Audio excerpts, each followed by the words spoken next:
जय श्री कृष्णा। राधे राधे। आप सभी को नाग पंचमी की हार्दिक शुभकामनाएं।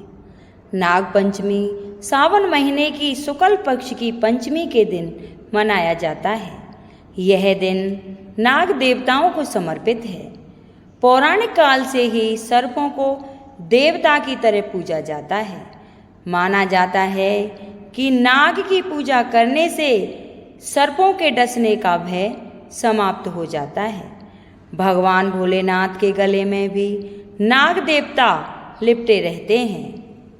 धार्मिक मान्यता के अनुसार नाग पंचमी के दिन नाग देवता की आराधना करने से भक्तों को उनका आशीर्वाद प्राप्त होता है।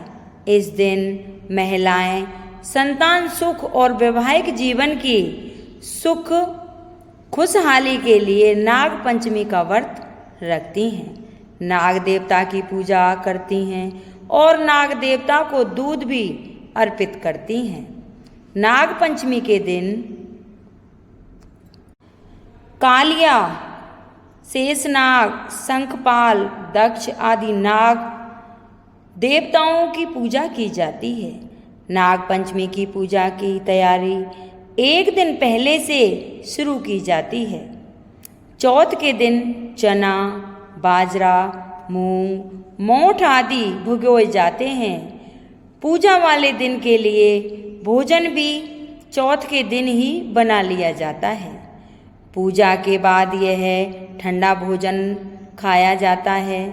नाग पंचमी के दिन सुबह जल्दी उठकर नित्य कर्म से निवृत्त होकर स्नान करके नाग पंचमी व्रत का संकल्प लिया जाता है और विधिवत पूजा अर्चना की जाती है और उसके बाद अपने मंगल जीवन की कामना करते हुए नाग पंचमी की कथा सुनी जाती है। तो चलिए सुनते हैं नाग पंचमी की पौराणिक व्रत कथा। आज नाग पंचमी की 2 कथाएं सुनाएंगे। बोलो नाग देवता की जय, बोलो भोलेनाथ की जय। कथा शुरू करने से पहले कमेंट बॉक्स में जय भोलेनाथ की जरूर लिखें। बोलो शंकर भगवान की जय। एक राजा के 7 पुत्र थे। उन सब के विवाह हो चुके थे। उनमें से 6 पुत्रों के संतान भी हो चुकी थी। सबसे छोटे पुत्र के अब तक कोई संतान नहीं हुई थी। जेठानियां बांझ कहकर बहुत ही ताने मारती थीं उसे। एक तो संतान न होने का दुख और उस पर सास, ननद, जेठानी आदि के ताने उसको और भी दुखी करने लगे। इससे व्याकुल होकर वह बेचारी रोने लग जाती। उसका पति समझता कि संतान होना ही ना होना भी भय के अधीन है, फिर तू क्यों दुखी होती है। वह कहती, सुनते हो सब लोग बांझ बांझ कहकर मेरा नाक में दम किए हुए हैं। पति बोला, दुनिया बकती है तो बकने दे, मैं तो कुछ नहीं कहता। तू मेरी ओर ध्यान दे और दुख को छोड़कर संपन्न रह। पति की बात सुनकर उसे कुछ सांत्वना मिलती, परंतु फिर जब कोई ताने देता तो वह रोने लग जाती थी। इस प्रकार एक दिन नाग पंचमी आ गई।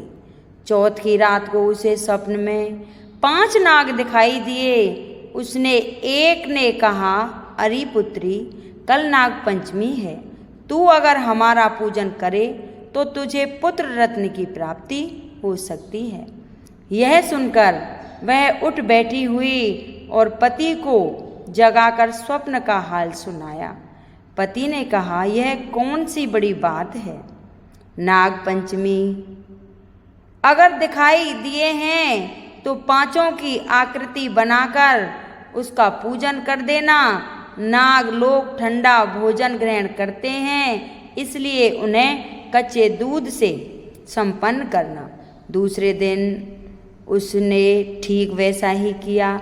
नागों के पूजन से उसे 9 मास के बाद सुंदर पुत्र रत्न की प्राप्ति हुई। अगर कोई माता बहन के संतान नहीं है, अगर वो ये व्रत करती हैं तो उसे अवश्य पुत्र रत्न की प्राप्ति होती है।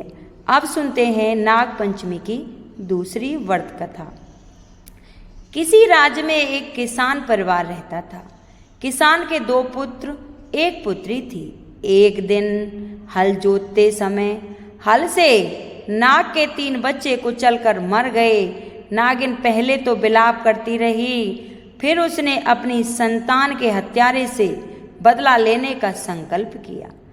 रात्रि को अंधकार में नागिन ने किसान, उसकी पत्नी व दोनों लड़कों को डस लिया।